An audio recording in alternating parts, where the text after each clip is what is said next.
Hi, everybody on the Zoom. We have a lot of people on the Zoom, which is great. We are still waiting for one or two other people to arrive, so it'll be just a couple minutes.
All right, I will call this evening's study session of the Champaign County Mental Health Board to order Wednesday, March 25th, 2026, 5:45 p.m. in the Shields Carter Room of the Bennett Administrative Center, Urbana, Illinois. May I have a roll call? Okay, I got to do it from memory. Alejandro Gomez, Den Aras. Who else? Tony Nichols, Kyle Patterson, Elaine Palencia, Jane Sprandel, John Paul Joachim, Here. and Molly McClay. Here.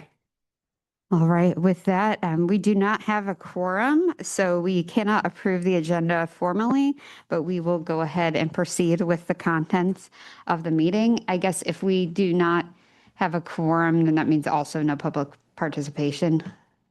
You can do that. You can have public participation. Oh. Can't vote on anything though. Okay. All right, well, we will go ahead and have public participation agency input. And there will be another point in the not official study session that we can do that as well. So as always, members of the community are welcome to speak with the Mental Health Board and share their perspectives. We cannot respond directly to public input, but we may use it to inform future decisions. If you would like to make public input, you can approach the podium. You can fill out a comment card, or if you're online, you can put something into the chat or raise your hand in the Zoom. I may limit individual time to 5 minutes and total time to 20 minutes. Also, agency representatives and others providing input that might impact board actions should be aware of the Illinois Lobbyist Registration Act and take appropriate steps to be in compliance. With that, is there anybody online or in person who would like to make public comment?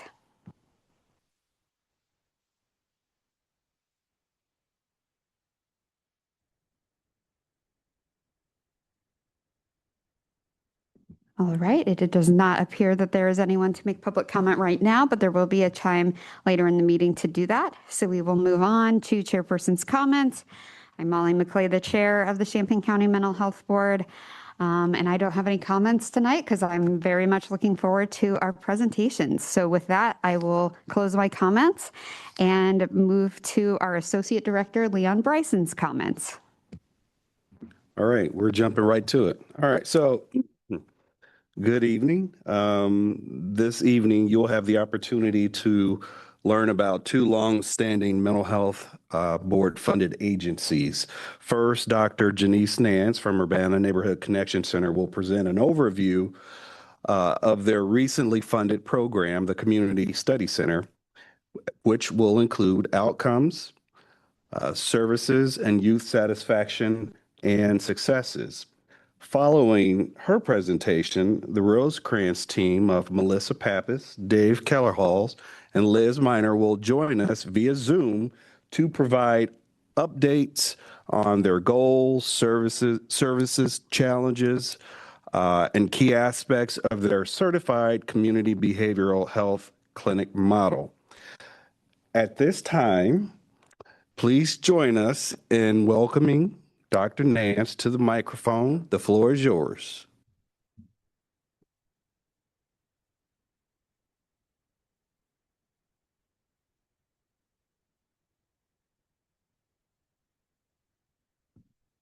Thank you. All right. Well, good evening. As stated, I'm Dr. Janice Nance. I'm the Executive Director for Urbana Neighborhood Connection Center, where our youth will grow, our parents will help, and our community will share.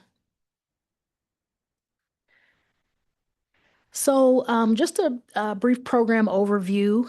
So our program participants in the Community Study Center, they come to us for after-school enrichment, and right now we're serving 68 kindergarten through 8th grade students. They also are with us during the summer, and our summer enrichment program usually hosts around 80 K through 8 students. And then we also have an intensive literacy program, which runs Tuesdays and Thursdays concurrent with after school and summer enrichment program. That's 47 kindergarten through 3rd grade students in intensive literacy. So other programs that are non-CSC would include our college and career readiness program and our summer youth employment program. The demographics of UNCC consist of 62 African American youth, 3 biracial, 2 Caucasian, 1 Latino, 12% extreme low income, 54% low income, and 24% middle income. And then our program components consist of academic support, recreational activities, STEAM and cultural enrichment, social emotional learning, transportation, and nutritious meals. So when we talk about what the center offers, our service offerings, so again, we provide nutritious meals to our students when we are open all day during the summer, as well as on our school out days. So when our school district is in session for professional development, we are open all day. And on those days, we offer breakfast, lunch, and snack. During our after-school program hours, we offer dinner. So group activities are led by qualified staff. It is a mixture of staff that are trained in-house at the center and those of us that are trained by trade. So we're either educators or social workers. We provide homework help. We have themed days. Every day has a theme. So Math Monday, Text Tuesday, Wisdom Wednesday, Think Thursday, and Fun Friday. So our students receive math, English language arts, social emotional learning, and cultural studies training. These sessions are taught, they're 35-minute sessions, and they're taught by caring, engaging instructors over the summertime and during the school year. So our 3D printing, sewing, all of our field trips are all led by our in-house staff, along with volunteers from the community and the University of Illinois. So the results, we have, seen some amazing results with our young people. Intensive literacy, we've seen a lot of growth, and we've seen a lot of level increases in our students. But even in our general programming, just their social development, we have consistently enrolled around 60 youth in our programs during the school year, and around 80 or so during the summertime. And so one of the things recently that we noticed around January or so when this presentation was put together was that we had 30 boys, 38 girls. So we're almost neck and neck in terms of gender, which has in the past not been the case. We've been really, really girl heavy and lower on the boy end. And so we're starting to see more boys being enrolled in our programming. K all the way through 8. So the ages we're serving, again, ages 0 to 6, we have 9 of those students. And then ages 7 to 12, we have 31. And then ages 13 to 18, that is our teen reach group. There are 28 of them. So they are essentially our largest group is our teen reach group.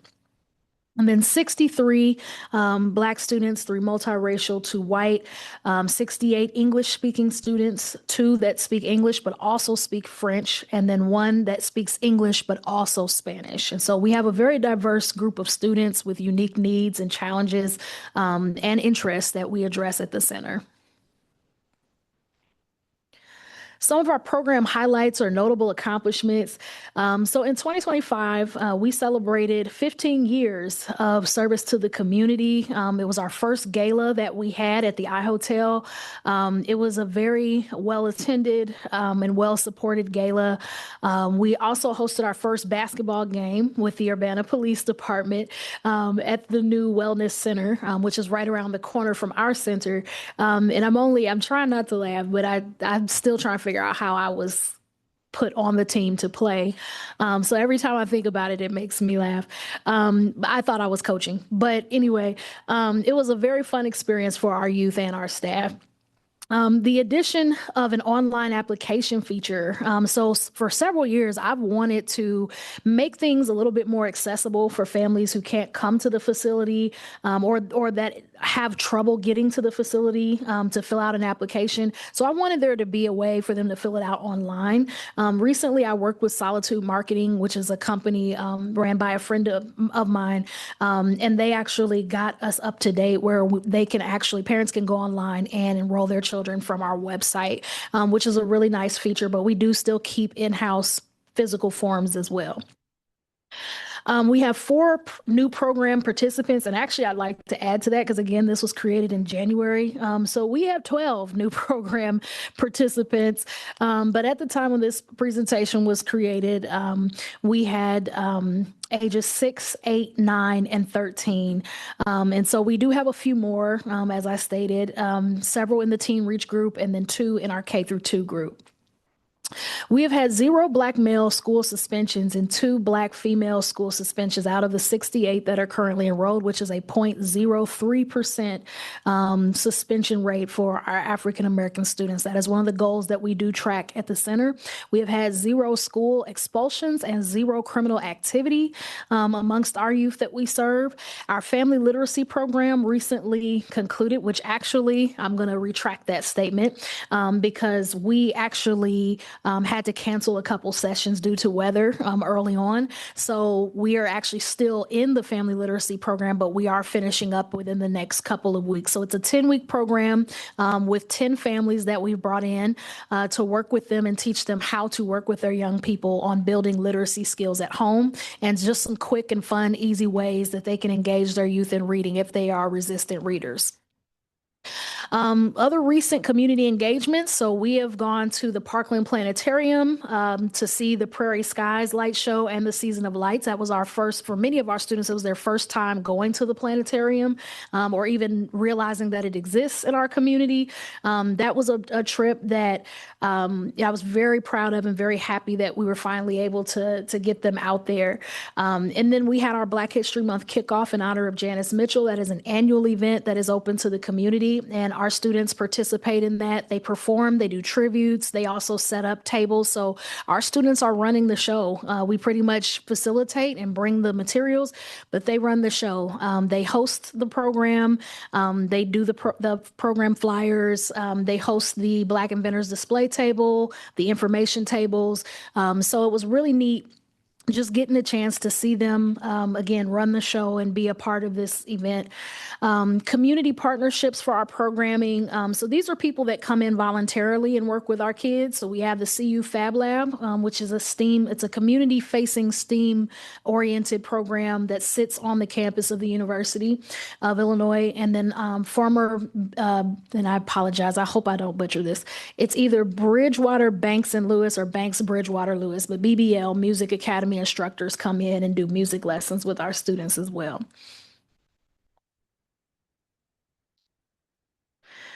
So participant satisfaction. When I was asked to speak about our participant satisfaction, I actually pulled up some of the messages because I felt like it would be good for people to see and hear directly from our parents, the youth that we serve. What they're saying, what they're thinking. So on the screen, there are several text messages, and they're from our parent group me and our staff group me. So I made none of these up. These are real people that are in here, along with some pictures that I've included of some of the trips and products of projects that we've done. But I guess I'll just pick out a couple comments. So one is from a parent that we've had 2 students that are her children for a long time now. And she says, as a single mom, I appreciate you all giving me a few unexpected hours of me time. Thank you so much. I'm going to skip down a little bit. Thank you for all you and your staff does. I appreciate your community lessons and love. My daughter just loves UNCC. It has been a great experience for her. Thank you, thank you, thank you. And then I'll skip over to the UNCC staff side. So I know, boss lady, I hate that, but that's what they say. And this is someone who's one of our longtime staff members, but before the mental health board, and I will say this again, that before the mental health board, we reconnected. We had hit kind of a rough patch, which, caused some delays in payments and me taking out personal loans, et cetera, just to make sure that we kept things going. And so, one of our staff says, boss lady, and I do apologize, it's kind of hard to read, but she basically just, thanking me and saying that she appreciates all that I do for the center and for the staff, that it doesn't go unnoticed. And so We have parents, again, on one side, and, that's just some of the comments. I see one in the middle that's, congratulating the staff and saying, as a parent, I would like to thank you all for another great summer program. You all outdo yourselves every year. And this year is no different. My son loves coming to the center. I appreciate y'all. So, these are the comments that we work for. These are the types of, things that we see and hear. A parent recently had posted on our Facebook page that she appreciated the Black, Brown, and Beautiful Family Literacy Program because her son has improved 2 grade levels this school year based on the one-on-one instruction time that he's getting with us at the center. And so those are the things that warm our hearts. Those are the things that we live for and that we work for, at the center. And those are the types of things that, mental health board supports when you all are pouring into us, then we can turn around and pour into our young people in this way.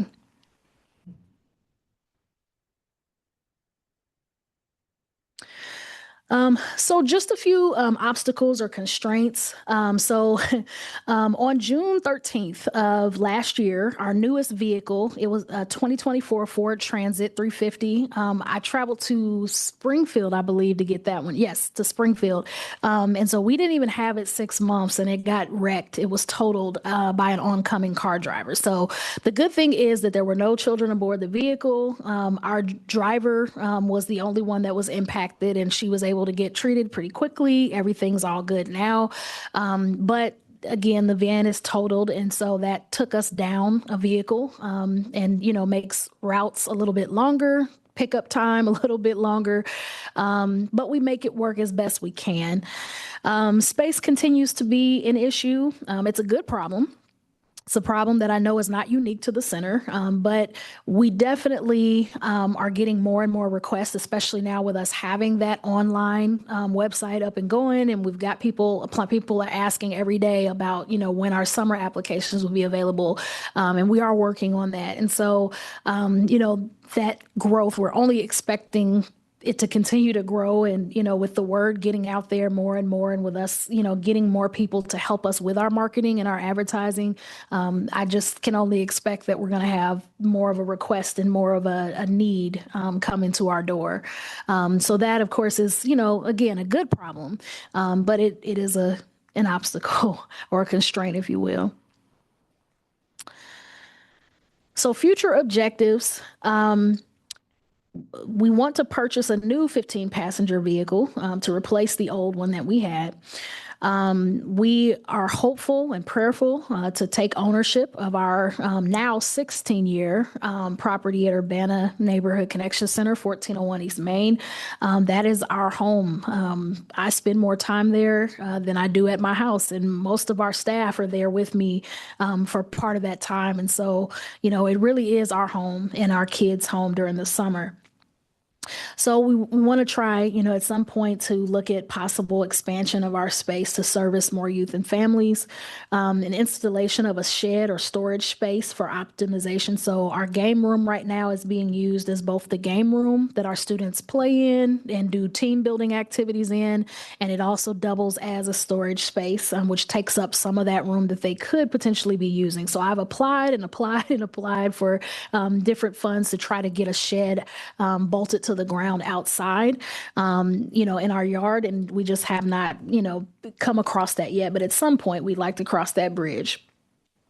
Recruitment of new college and career readiness program participants. So we recently took a college trip. We took them to Nashville, Tennessee last week, and we spent 3 days visiting 5 colleges: Fisk University, Tennessee State, Meharry Medical College, American Baptist College, and Vanderbilt University. So those are the 5 schools that we visited in over those 3 days that we were there.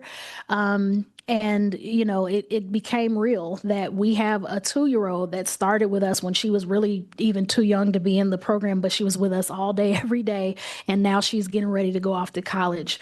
And so it got real for us. It gets real for us every year when our seniors graduate. It's always a bittersweet thing. And so we're going to be recruiting more students because we have some seniors that are graduating and going on to bigger and better things.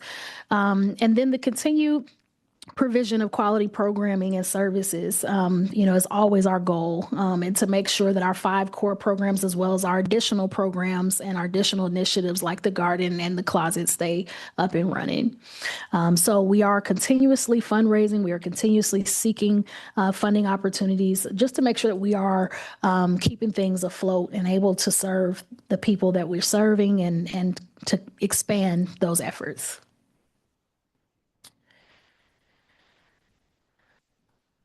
So additional funding prospects.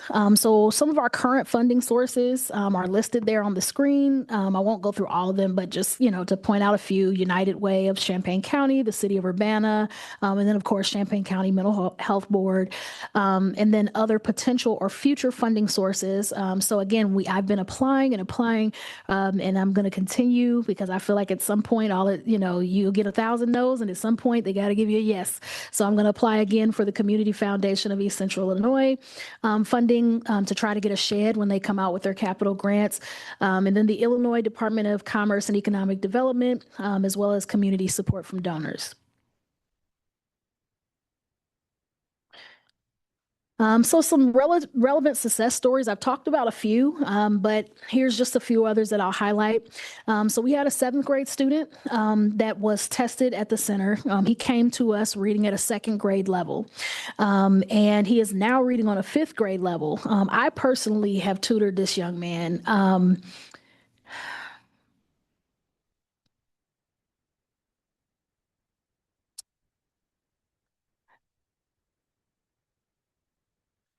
I personally have tutored this young man, and I've watched him grow, and I've seen his eyes light up. Now, when we get ready to read, and he hated reading when we started, he would try anything he could to get out of it. He would cuss at us. He would, fly out the back door. Like, we'd have to catch him literally when he first got to us. But, he's reading well.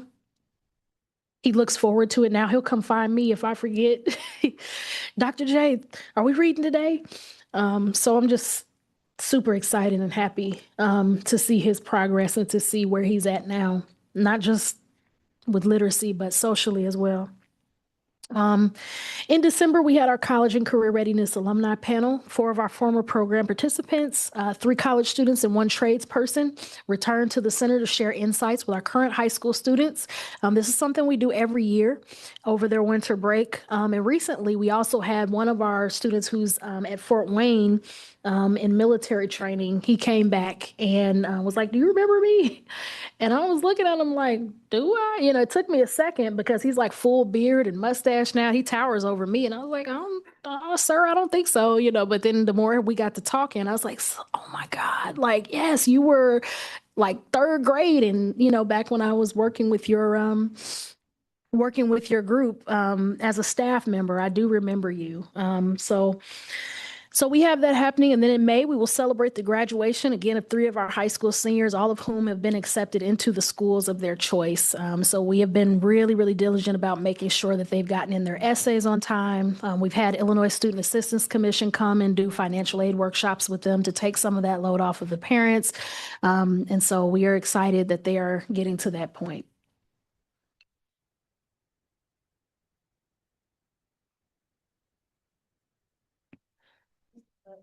That's the end. Yeah, so I know, abrupt ending, but I do, so yeah, I do again, thank you for your time and allowing me to share just some of the work that we do and some of the things that we're extremely proud of, the services that we've been able to provide.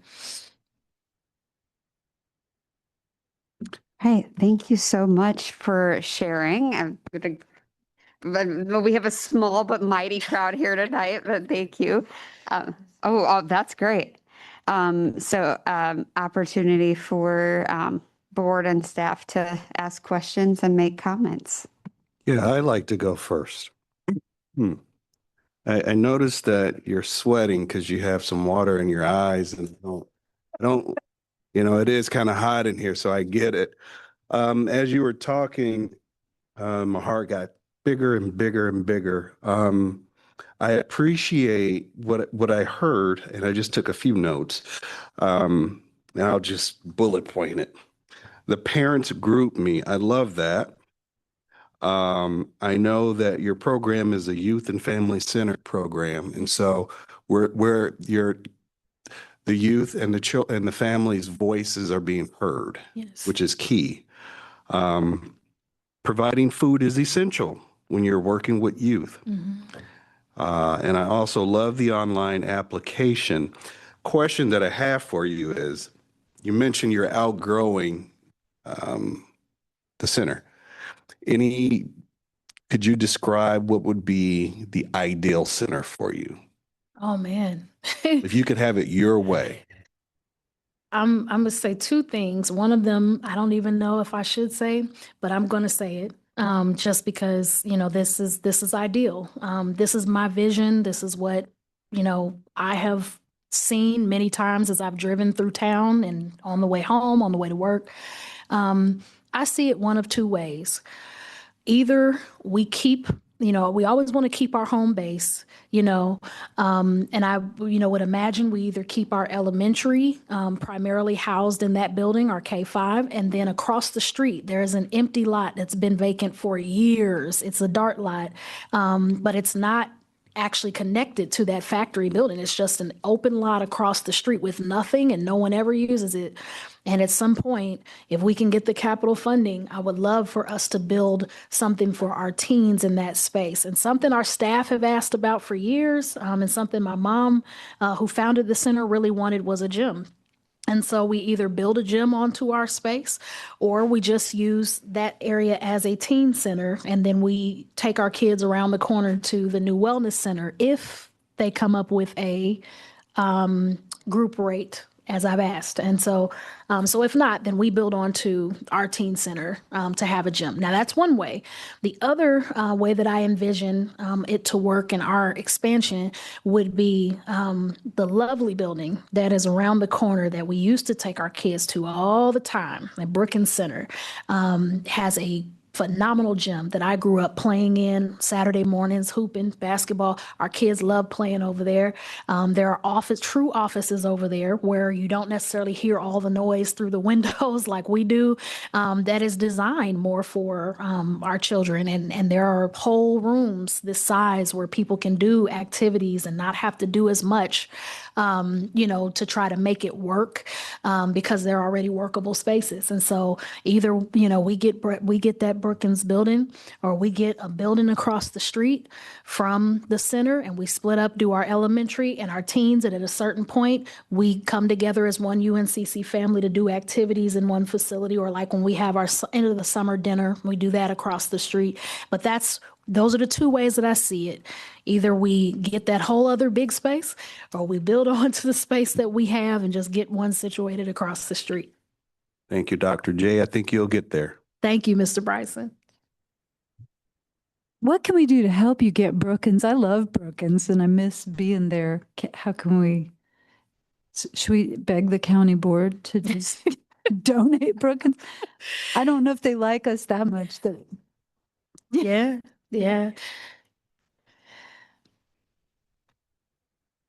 Yeah, I mean, and I'm not, 100% sure how that works. I think our first step right now is to try to, make sure that we take ownership of the one building that we're in now, and then we look at, doing that. But yeah, I mean, any advocacy or support that we can get from our grantors, I think, definitely couldn't hurt when we're going to bid for, for that space. So definitely appreciate you bringing that up.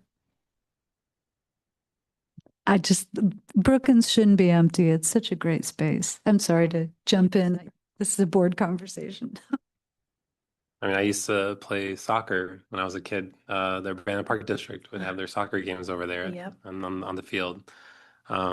Just hearing your presentation reminds me that, like, most of the time you're not going to see the fruits of your labor when you're doing work like this.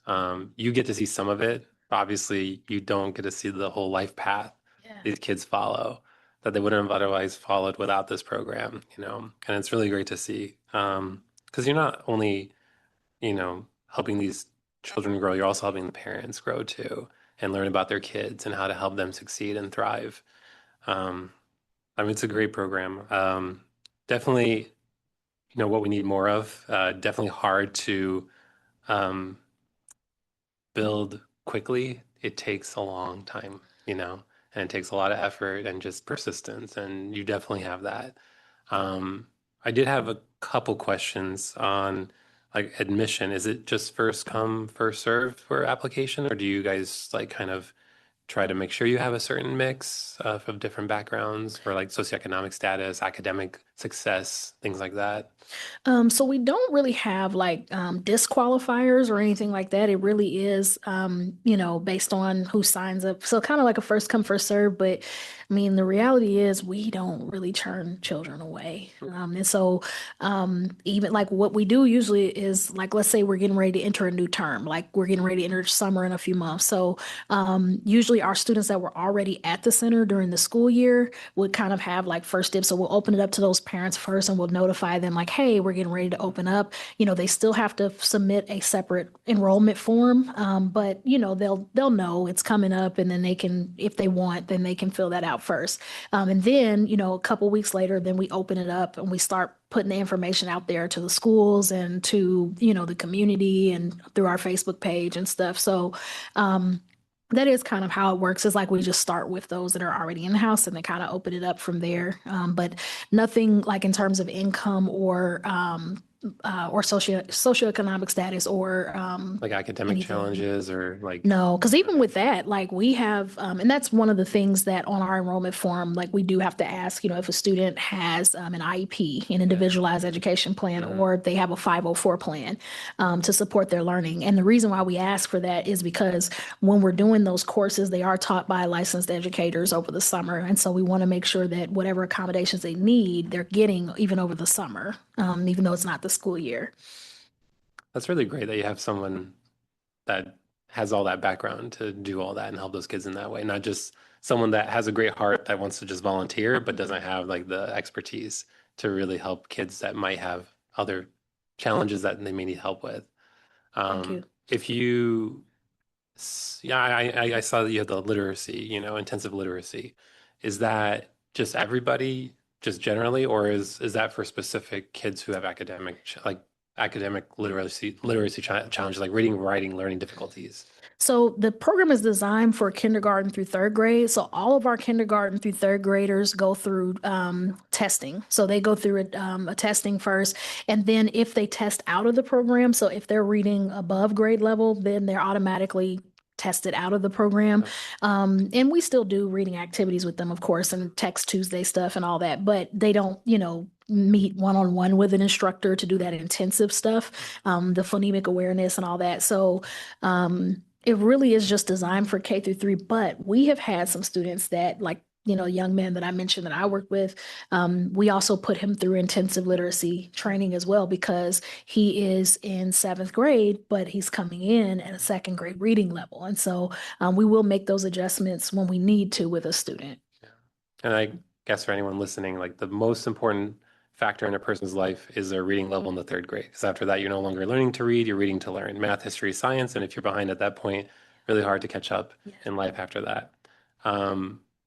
What I was going to ask, do you guys occasionally pick up that the patient or the patient, the child, sorry, I'm a physician. So that's all right. does the child have a learning disorder possibly, and tell the parents that they should request an evaluation from the school for a possible reading or writing learning disorder? Often. Okay.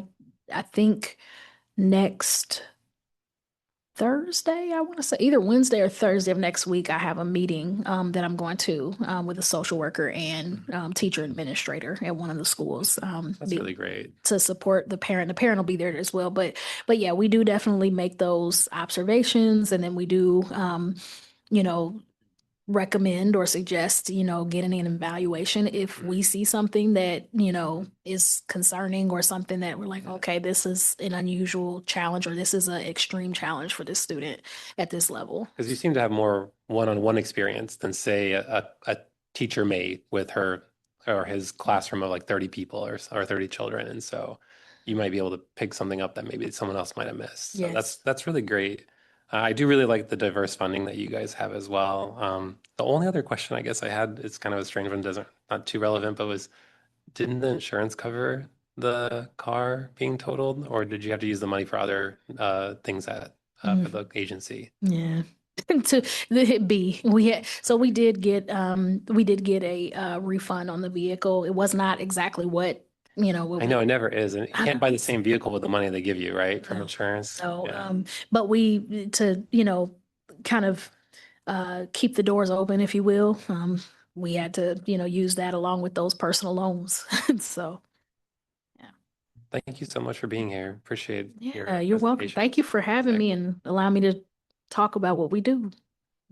Thank you so much. I have some thoughts, and maybe I guess I'll start with, well, first of all, I am so glad that we are funding you again. And I wish more board members were here tonight because I know that everybody was really excited. And I know the meeting that we had where we, approved your funding was really impactful for everybody. So I hope that the board members who couldn't make it tonight are able to watch this later so that they can hear about all these great things that you're doing. One thing I was wondering about, kind of along the lines of, knowing how many youth are coming into your program, how do you advertise or recruit? And are there any new avenues you're looking at for that?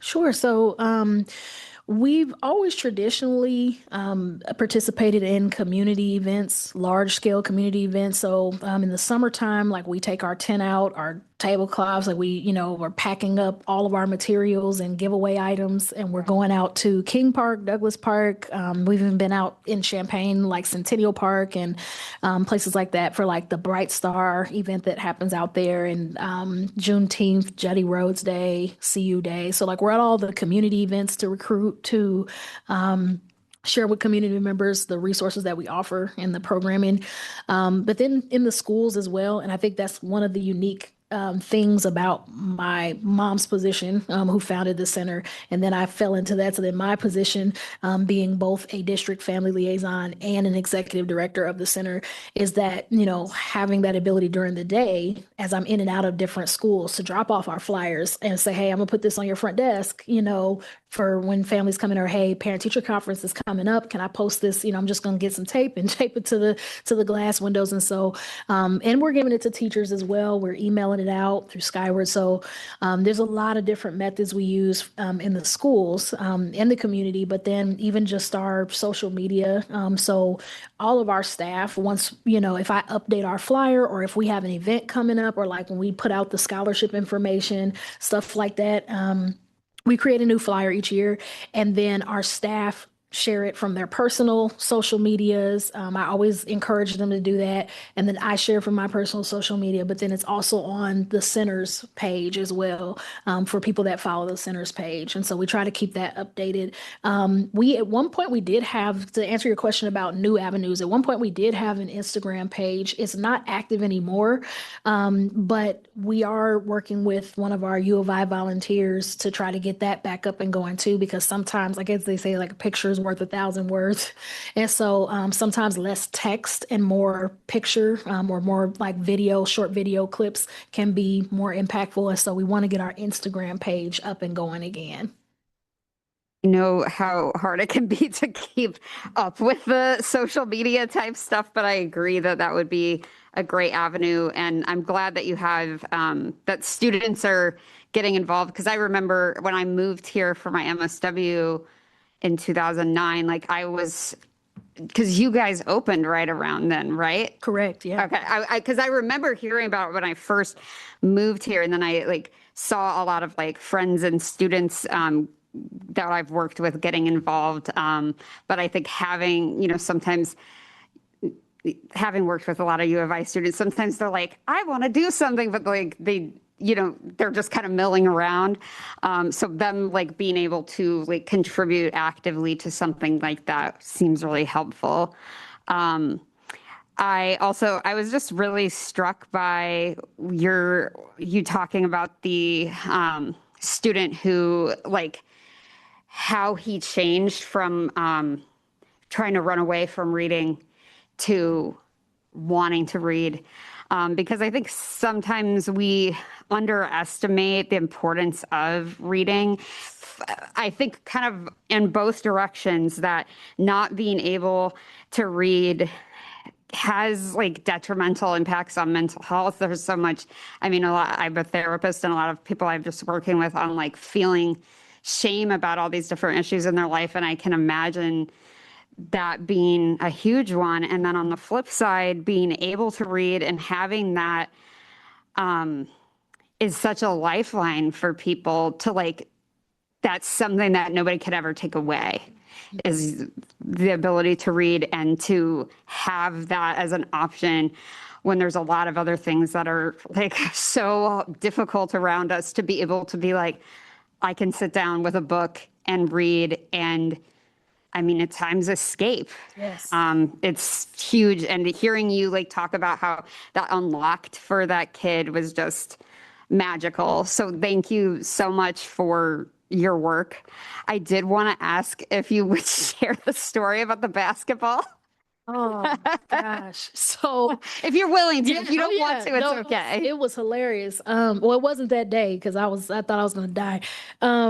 But so we had scheduled the basketball game to be the last day or the second to last day of the summer program last summer. And from my understanding, it was supposed to be like some of our Urbana Police Department folks on one team, and then, you know, the center forms a team with some staff and kids combined, and then, you know, be on opposite sides. So I thought that I was coaching opposite of Deshaun Williams, the mayor's great, very close friend of mine. But I thought that we were coaching opposite, so we were talking trash, and we, you know, we come in and we're having fun, all this stuff, and then I'm like, he's in plain clothes, I'm in plain clothes, and. But I had my little like gym bag. I always have a gym bag anyway. And it was in the car. And then, you know, they're like, okay, yeah, so suit up. I'm like, wait, what? Like, suit up. I'm like, what do you mean? I'm coaching. And they're like, no, you're on this list you're playing. I was like, what? So I end up, I didn't start, but I subbed in. And yeah, I felt it the next day. It was bad. I'm definitely not in my 16, 17-year-old shape. I will just say that, but it was fun. It was a lot of fun. The kids, you know, they played hard. UPD played hard. You know, it was just kind of cool to see like some of our kids interacting with, you know, like Officer McKinney was one that I remember being there. He's really cool. And then, it was another officer. I can't remember his name, but he was like running down the court and yelling the craziest stuff. And I'm like, what? Like, it was fun, you know? So like I said, overall, I was hurt. I was hurt physically. I was hurt. But it was fun. It was a lot of fun. Thank you for sharing that. And I'm sure the kids just like loved you playing, as much as the probably they had a whole cheer section like opposite of me. There's a video clip of it. I don't know if it's on I'll have to pull it up. Maybe if I find it, I'll have to send you all a link. But seriously, it was a whole cheer section that they created across the thing. And like, as soon as I got ready to go, and they're like, you're up. And I was trying to put everybody, you go ahead, you got it. You know, I was trying to put everybody in front of me, but they sent me out there and the kids were across from me and they're like, Dr. J. I was like, okay, I got to go out here now. Like, I was trying to send anybody but me, but okay. So yeah, it was definitely one of those memorable moments though, you know, and I think that was what made it worthwhile. Like, you know, was just knowing that the kids really got into it and that and then some of our like kids were, that didn't want to play initially. I think once they saw their peers having fun or they saw like that it wasn't super competitive, like it wasn't like, oh, anybody's going to judge you if you're not the, you know, the top scorer or, you know, you're not the greatest defender, then they kind of got into it and they wanted to play too. So it was cool. We got kids that weren't even initially signed up that ended up going in the game. That's an amazing story and just seems like such an uplifting event too. Yeah. Great memory for everybody. Is there anybody else who has questions or comments? Including, we can open it up to anybody online who wants to make a comment. There are a bunch of people online, including a member of the DD board. Dr. Fowler is there, but I don't know if she has questions. So. Not to put anybody on the spot, but I figure there's not as many of us here tonight, so might as well open it up. Well, I've had the opportunity to do some volunteer work at UNCC and also meet with kids through the CASA program. And I just think it's one of the hidden jewels of our community. So I can't say enough about it. Thank you. Good to see you. Nice to be able to join. Thank you. Thank you for sharing. Is there anyone else who has comments?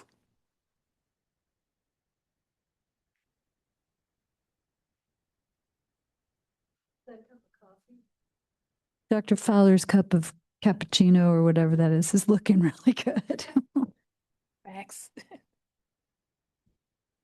All right. Well, thank you, Dr. J, Dr. Nance, for your outstanding work that you do. And we appreciate your time here today. I especially appreciate you getting your materials to us way in advance so that we could prepare and have these materials in the board for the board members. So thank you again. And up next, we have another dynamic presentation. And I won't waste any time because they've been patient and we're excited to hear from them. And this is the Rosecrans team. Take it away. Hi, everybody. Can you guys see my screen okay? Yes. All right, great. I want to introduce myself. My name is Melissa Pappas. I have the honor of being the executive director for Rosecrans of Central Illinois. I've been the executive director since early 2022, and we have a phenomenal relationship with the Champaign County Mental Health Board, who really has assisted us in being able to provide a multitude of services to individuals in the community. But today, I think we're going to talk about something a little bit different for you guys. We are going to talk about our certified community behavioral health clinic that you guys will know most by our Walnut location. So that's where our CCBHC is held, and all of the services outside or inside of that building are considered certified community behavioral health services. So with me today, I have Dave Keller-Halls, who's the Director of Clinical Services for Rosecrans of Central Illinois, and Liz Miner, who is the Director of Crisis Services. So let me make sure. Dave, go ahead, take it away.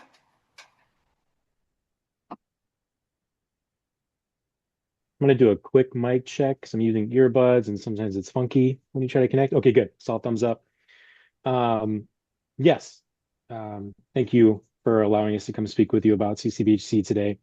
The model really centers on just expanding access to care and integrating mental health and substance use abuse treatment to create a more seamless and collaborative system.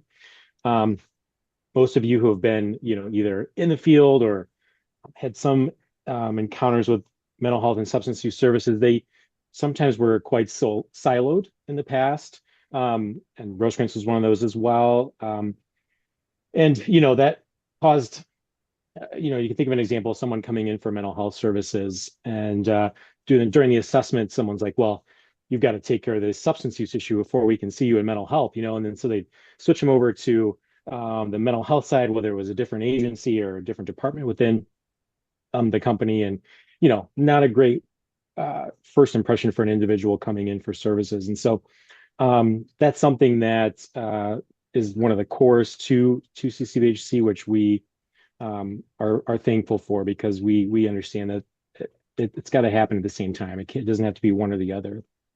24/7 crisis services really plays a vital role, and it's a critical access point for individuals that are coming in and seeking behavioral services. Liz is going to talk a little bit more about that later.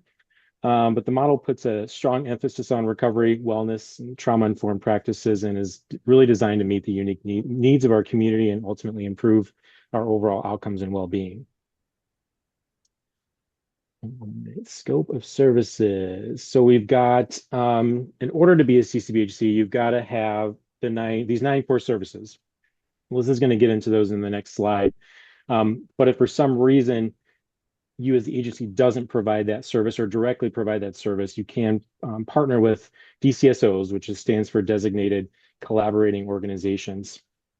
And so that allows us to maybe not have to create a whole new program or department and partner with these individuals who are also held to the same criteria and standards that the agency holding the CCBHC does. And then all of the services within CCBHC are focused on the individual driving the treatment goals, us meeting them where they're at, and helping them get closer to either no longer needing our services or preparing to step down or transition to a lower level of care and kind of continue that journey through the continuum to long-lasting stabilization. And then also ensuring strong cultural competencies within our staff at all levels. It's critical for giving every individual the best chance to reach their goals and be successful through this continuum.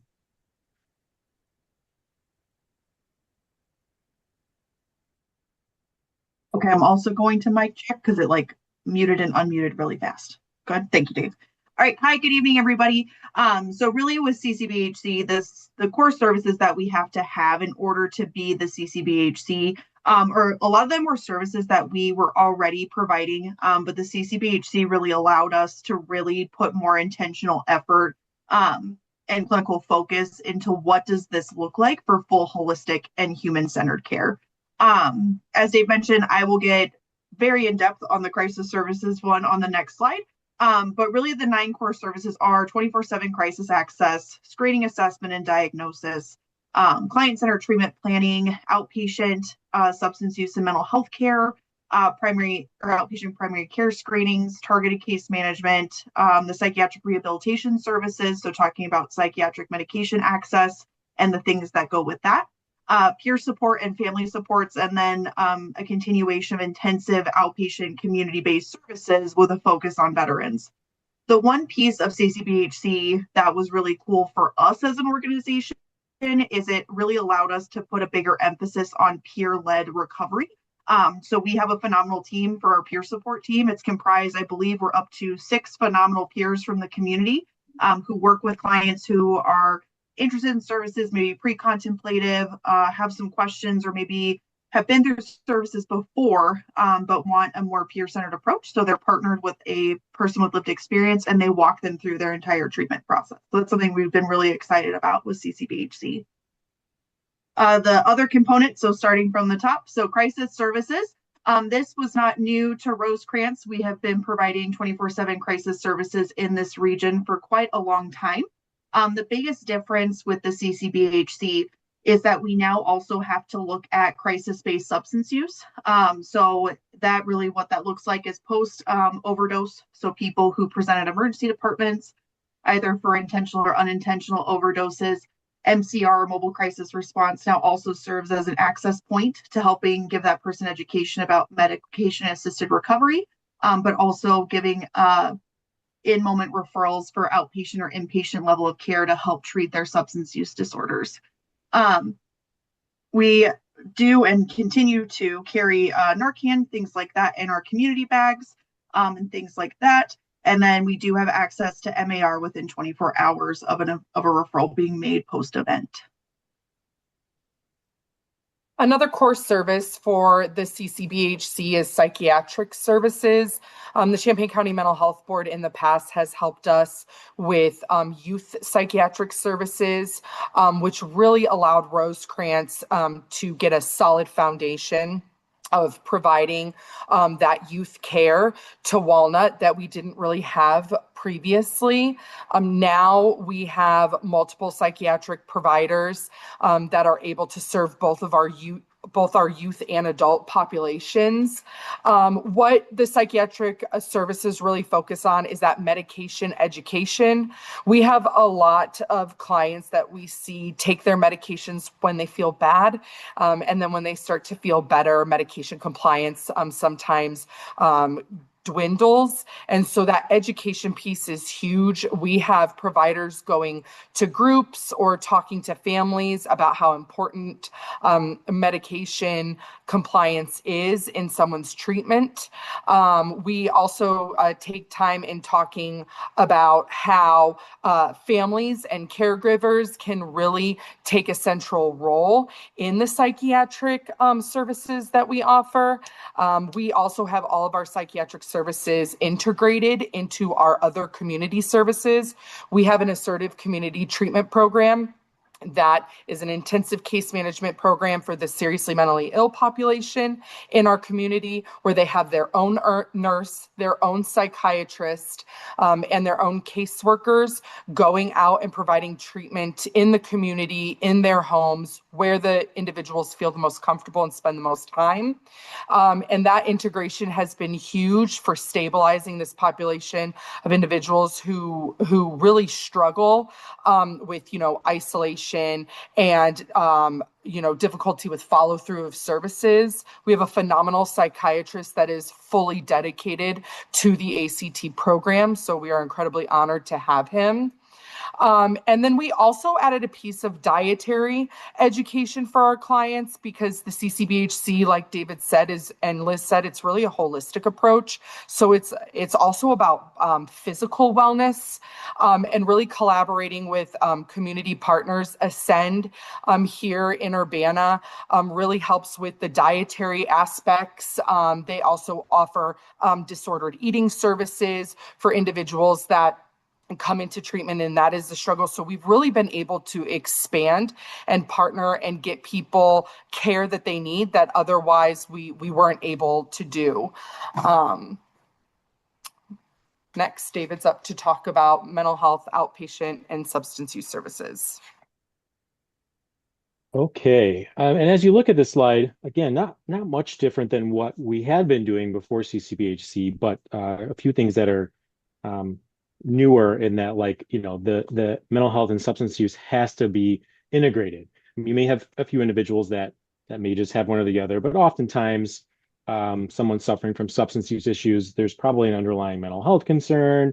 And someone with mental health issues, again, not all the time, but there are sometimes common themes of maybe secondary substance use. So just ensuring that, again, there's that holistic view of it. If the person needs both, they get it both at the same time. And so that, as well as CCBHC really frowns on wait lists, right? And so we had to get really creative to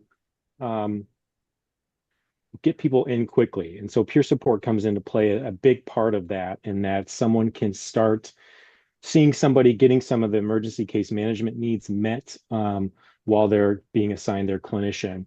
So they've been a huge help. And then even after they're assigned the clinician, peer support's still there to help fill in the gaps, in between sessions if they need some help.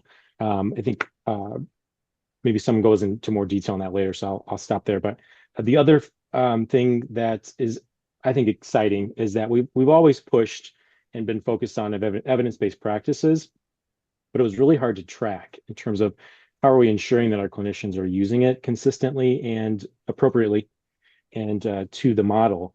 And so CCBHC forced us to look at that, like how, well, you're going to have to track it now. And so our electronic health record did not really, that's not data points that it could pull out because it's in the narrative of a progress note. So we got some new technology that's pretty exciting. I won't go into detail, but it sort of sits on top of Avatar and can pull out that data from the progress note. It creates a dashboard for our supervisors and those above the supervisors as well to help give a point in time picture of how often, what EBPs are being used, how often, and how effective, and that can then be used in the clinical supervisions that we're having with our direct care staff. So that's one of the super exciting things that has come out with some of the new requirements. And that's all I have for that one. And then moving on to the treatment planning aspect, like Dave mentioned, through the CCBHC, we have to be fully integrated and holistic in our care. So the one really cool improvement that we were able to make with the CCBHC is we now all operate off of one shared treatment plan. So it doesn't matter what program a person is in at the Walnut location. Everybody is using the same treatment plan. There's no questioning what clients are working on across multiple programs, which was something really cool. And with that, it really is that person and family-centered treatment planning approach in the CCBHC. We have to be very individualized in our treatment planning based on their assessments. Everybody receives the same assessment. We don't have separate assessments for substance use or mental health. So all of these pieces fit into this one spot to really capture the client's story and what the needs are. We continue to have to address prevention needs, medical and behavioral health care needs. So if they need dental, we, put things in there as far as, treatment planning on how we're going to help them achieve dental goals and things like that. Developed with the client, endorsed by the client and the family. It is a collaborative treatment planning approach. And then also having a comprehensive approach to addressing all the services and recovery supports needed, as well as having documented advanced directives. Through the Illinois CCBHC, the CCBHC designated the IMCANS and IETP, which is what they call the treatment plan. That is the assessment that we use for all of our clients who are coming into care outside of crisis services.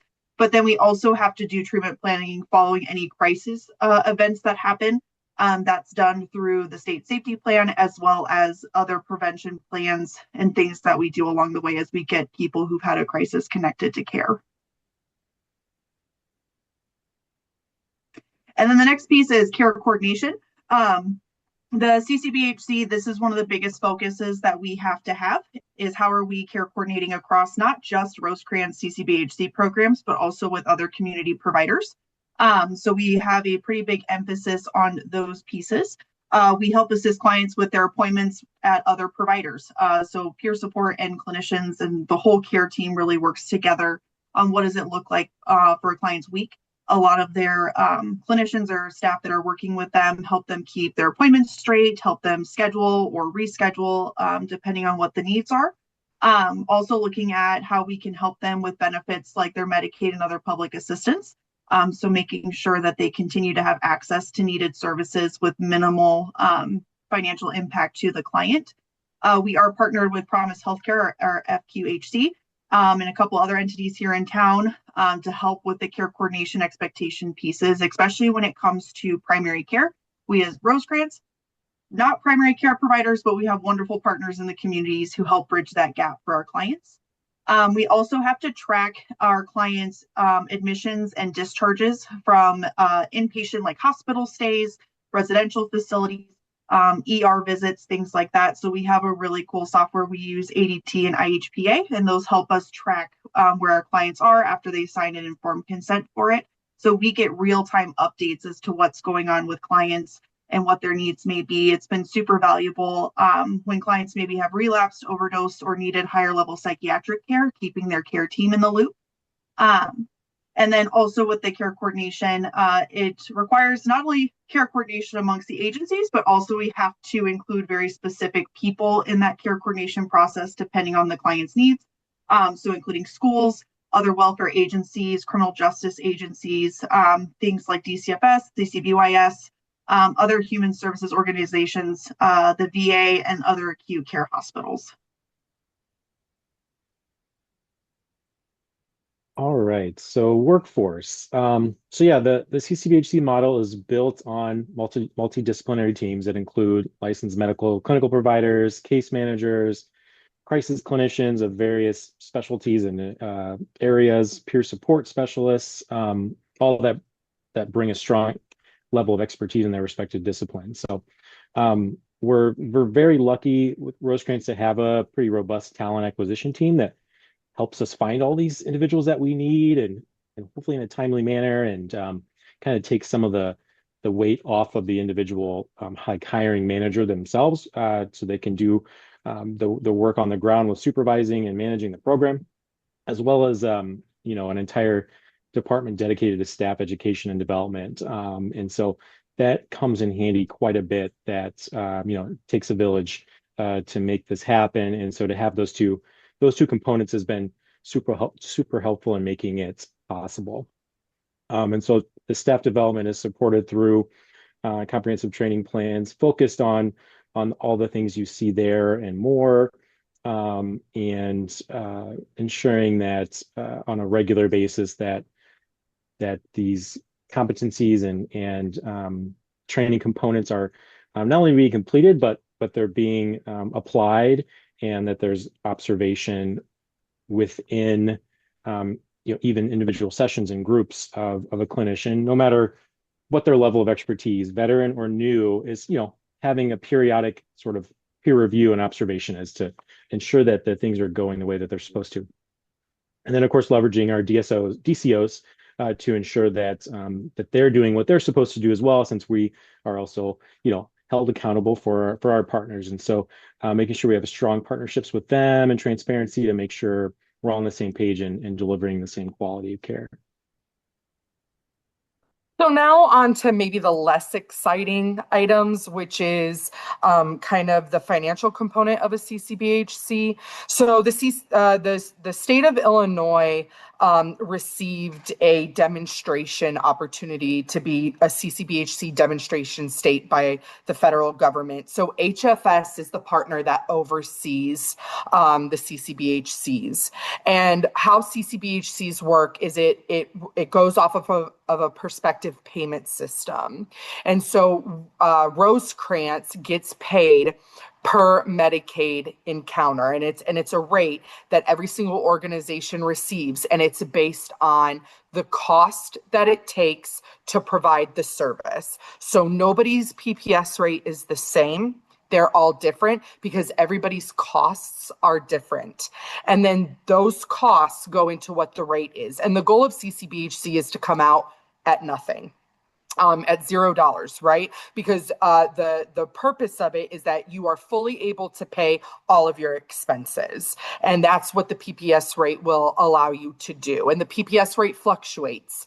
And so it for every so many years that you are a CCBHC, you can get re-rated, and your rate can change based off of your costs for the services that you are providing.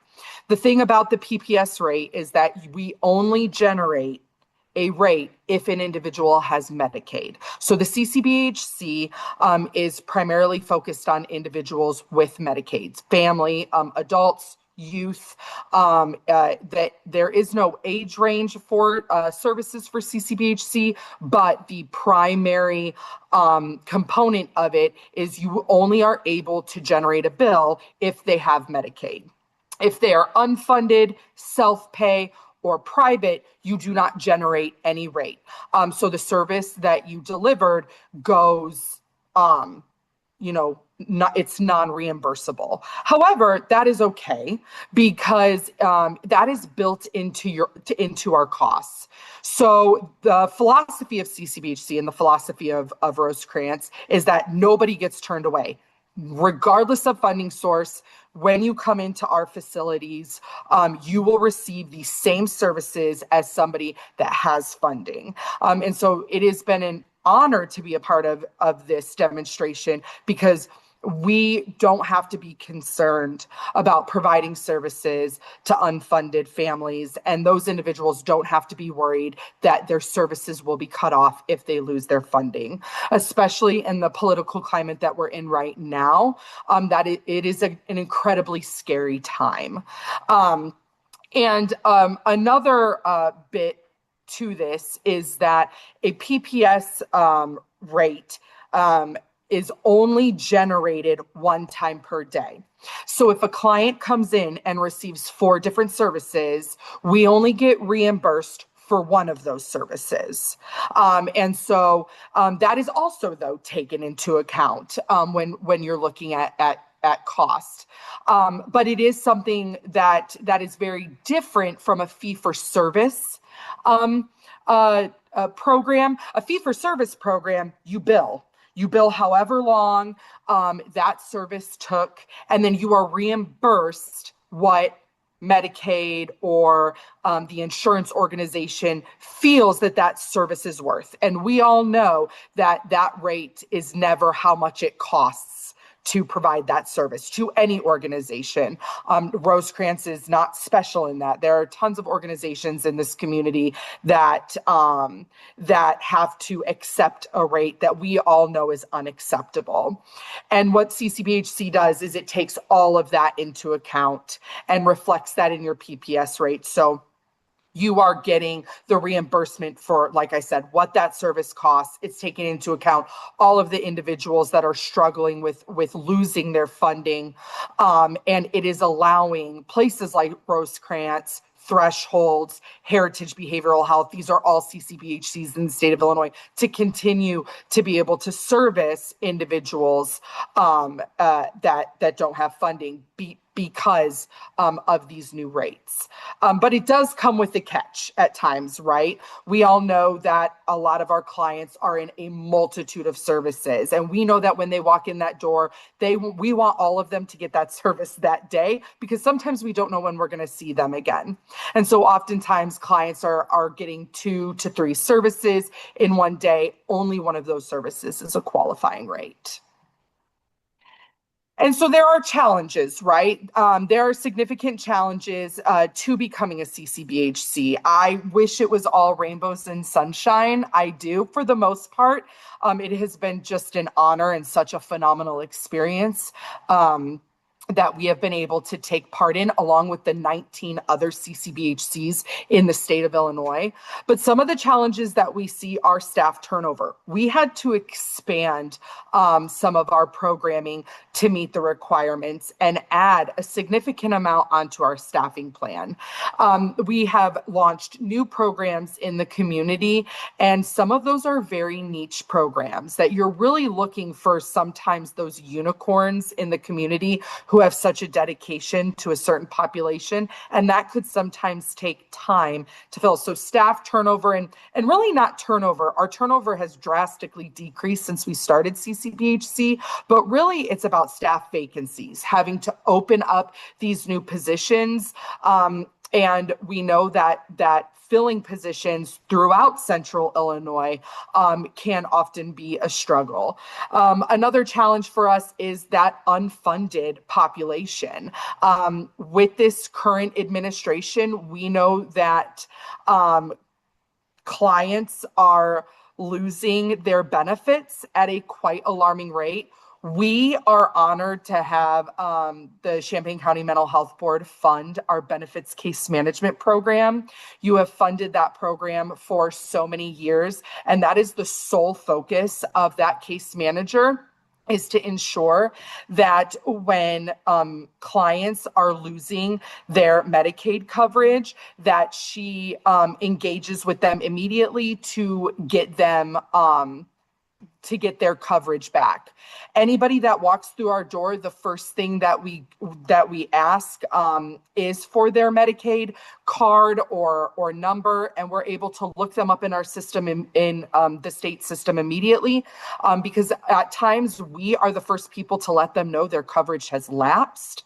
And so we really start that process before they're even clients at Rosecrance, because we know that getting them coverage not only benefits them from seeking our services, but physical wellness as well, dental.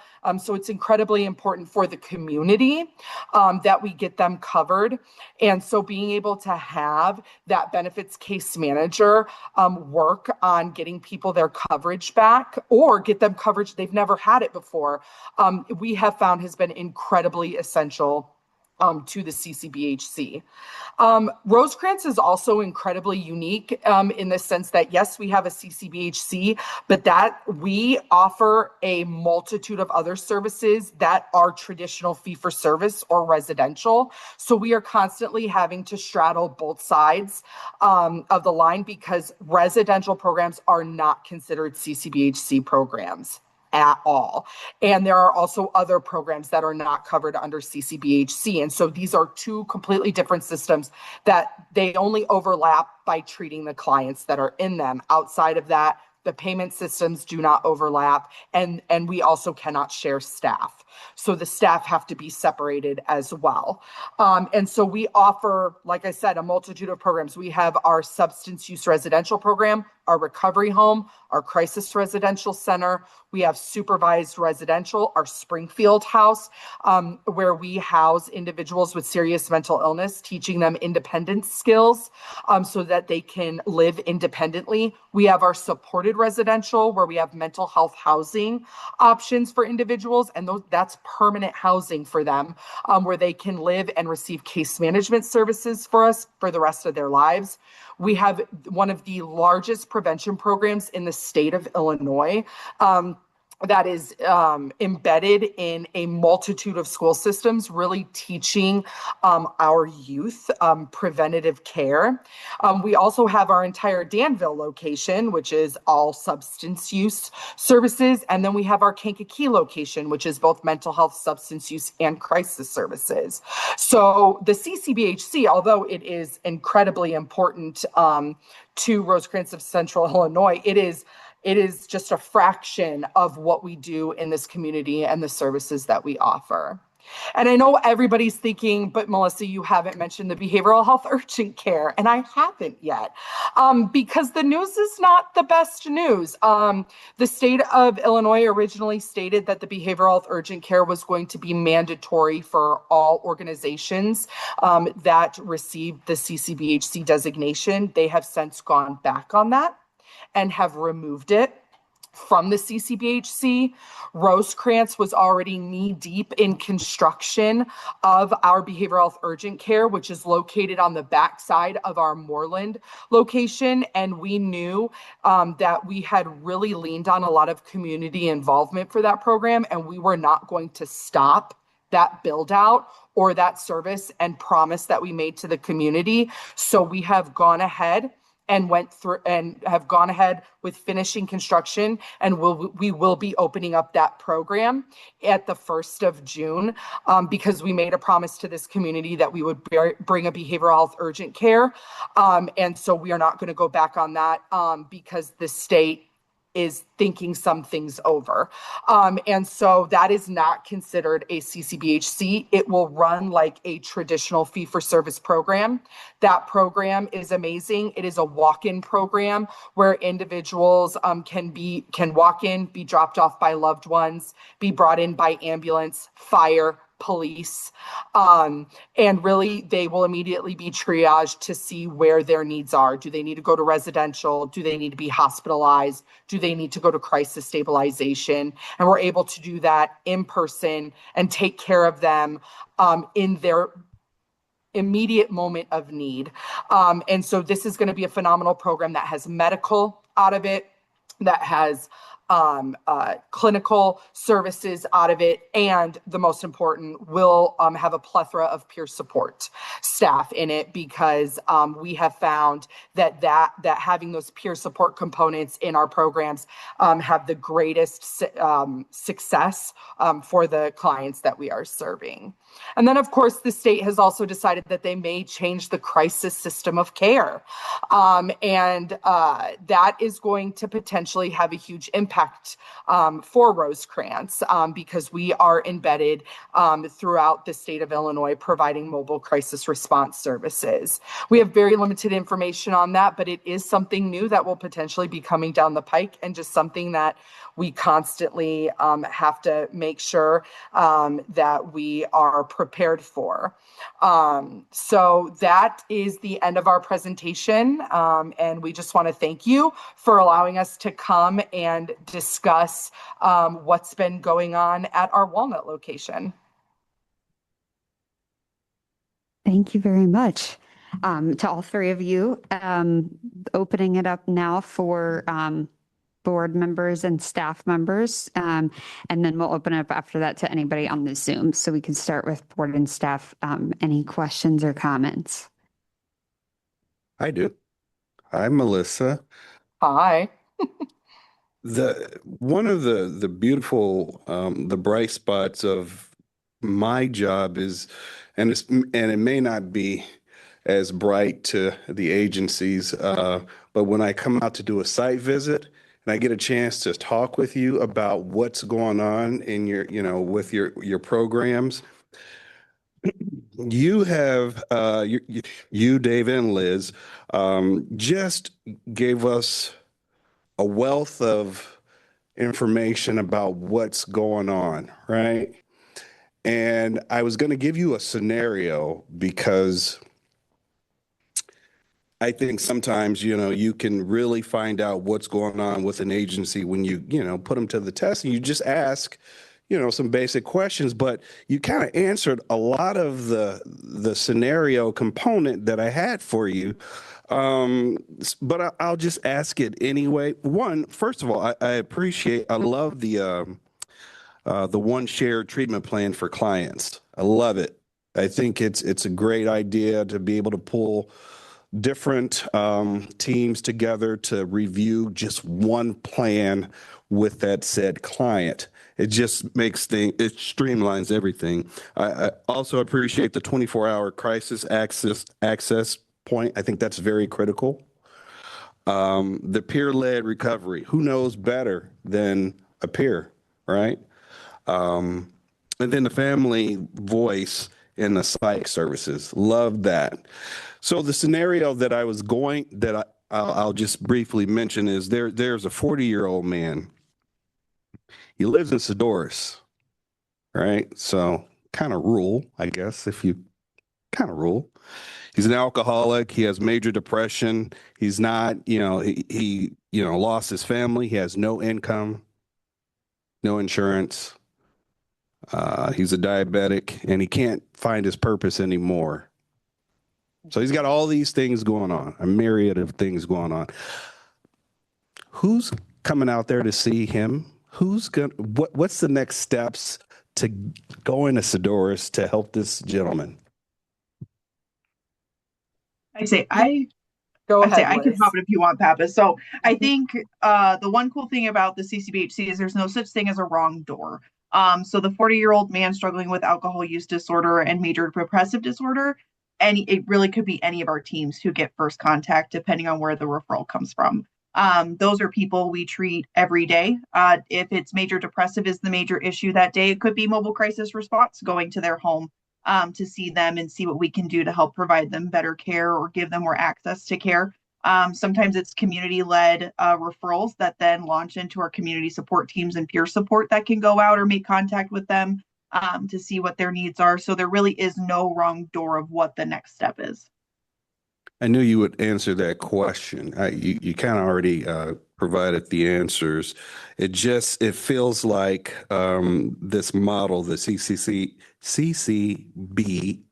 model, has an internal wraparound service component. It's everything, and I hate to say one-stop shop, but if we can get you through the door, we're going to get you get you to the right person, the right direction, the right treatment, the right help. And so that's beautiful to see, to hear it outlined tonight. So thank you all for providing this information, and I'll stop. Thank you, Leon. Other questions or comments? Hi, I'm John Joachim. I just had a couple questions for psychiatry. You said you had multiple now. Are they in-house or are they telehealth? We have one provider that is 50% in-house, 50% telehealth, and then the rest are telehealth. Okay. And then for teens, do you do substance use disorder services for them as well, or is it just mental health service? Okay, perfect. Yes. Mm-hmm. And I know in the past couple of years when we had Dr. Lisa Liggins-Chambers, she did bring up just a concern about making sure we have diverse providers. Can you tell us about the diversity of not staff, but more the counselors and the physicians that provide mental health and substance use disorder services? Yes. So when that feedback came back, I think that Rosecrans did a great job at showing the diversity of the staff that we have here. That has not stopped with the expansion of our services.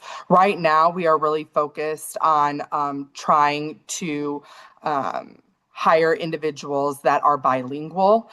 We have a phenomenal program that we use, but we would really like that to be an in-person experience for clients for us. And so we are always trying to figure out how do we meet the community's needs? How do community members come in and see people that look like them and are from the area that they are from? And so we have been incredibly blessed to hire a lot of of individuals recently that have roots in Central Illinois, that were born and raised here, that didn't just come here to go to the university and then leave. And I think that that has really helped with connecting with our community members.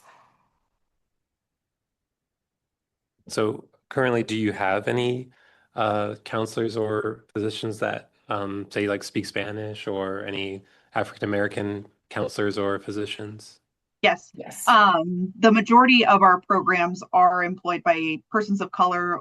We do have a few bilingual staff. They are mostly concentrated. I'm very lucky in crisis services. The majority of my crisis services team for MCR are Spanish speakers, people of color.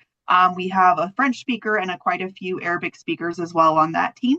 But across the board at our Walnut location, most of our programs are very diverse as far as the staff who are working them and the treatment that they provide. Excellent. Thank you so much. I appreciate your time. All right, I will go next. I have, I guess, several questions. We'll see what order they come out in because I forgot a pen and I don't have my computer. So I'll try. So I was also, like Leon, very interested in this kind of like treatment plan that is, like one treatment plan that is person-centered and family-centered, and also accessed by everyone on the team. And I was interested in how that is developed. Like, is there a point person that kind of starts the process or takes the lead on kind of writing everything up, or how does that typically work? That's a really good question, Molly. And that collaborative model is new to us. I'm going to let Dave talk a lot about it because he oversees our whole clinical team. And they really had to develop a new process because prior to this, everything was separate. Mhm. So, Yeah, excuse me. And we actually had to overhaul our EHR, which was needed for other reasons, but it's a big lift. And so traditionally we had a mental health treatment plan and a substance use treatment plan. They were separate and they didn't really work together, other than you could see the other person's plan. So we had NetSmart, which is the creator of Avatar, come in, sort of revamp everything, create an integrated plan that let's say the first person that makes contact and gets them in a treatment program generates theirs. They make note of maybe some of the other needs they have. Let's say they start in mental health, but they need substance use. Once that person's in the substance use program and getting their sort of intake done and their treatment portion of it, then that clinician can literally just update it. It pulls everything through from the original person that they're still in with, and then they can add all of their pieces to it, finalize it, goes through the signing process for the clinician and the LPHA, and then the treatment plan, again, it gets updated every 6 months, but you can continue to update that as they go into new programs. So it's like psychiatry gets added, that can just be updated and put in there, and then everybody's objectives and interventions and responsibilities are all listed in one document. So really exciting. Took a long time to get there. I didn't think the technology piece would be that much of a lift, but EHRs are complicated apparently. we also were incredibly intentional with developing behavioral health Catmans, which is like a stand-up for our outpatient programs where clinicians and leaders are able to join. They do join a weekly meeting where they are staffing cases, where they're collaborating about how to kind of get clients either stabilized, or is there another program that would be a better fit for this client? And when we were siloed before, there was maybe an email that would go out, or you would occasionally, knock on that clinician's door and be like, hey, I think we share this client. And now it's this weekly collaboration of, the teams who are providing treatment to these community members.